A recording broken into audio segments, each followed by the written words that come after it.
Hi, I'm Erin Monteguda with Viceris. In this video, I'm going to talk to you about wind-up multi-catch traps for mice.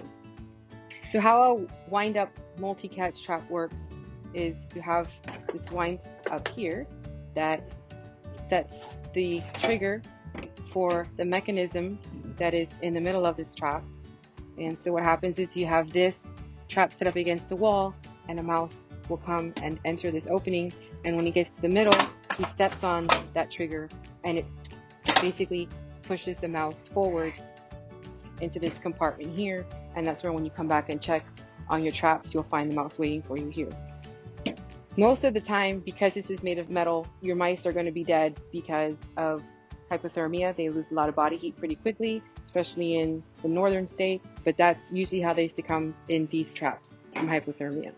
Once you wind it a few times and set it until your next visit, it can catch, in my experience, up to 10-12 mice, depending on how long it's been set out. You don't want to overwind the trap. You want to wind it up until it gives you a little bit of resistance.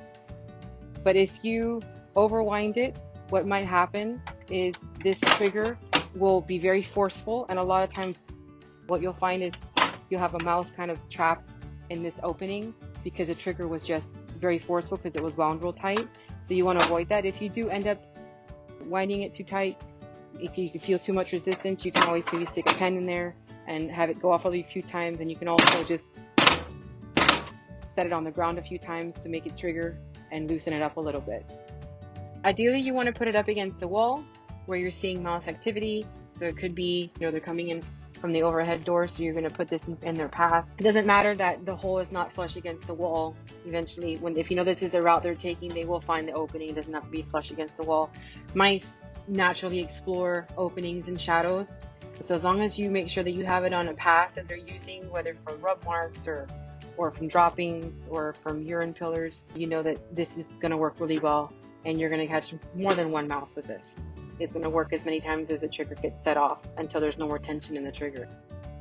These are high profile and sometimes they get damaged. So being next to an overhead door where there's a lot of traffic might not make sense, but sometimes you can find more protected locations where you can put them where they're not going to see as much traffic and have the opportunity to get damaged. So this is a good example of a more protected location where maybe it won't get banged around as much because it's protected on either side. Thanks for watching. Let us know if you have any questions about this product or any other products that you'd like to hear about.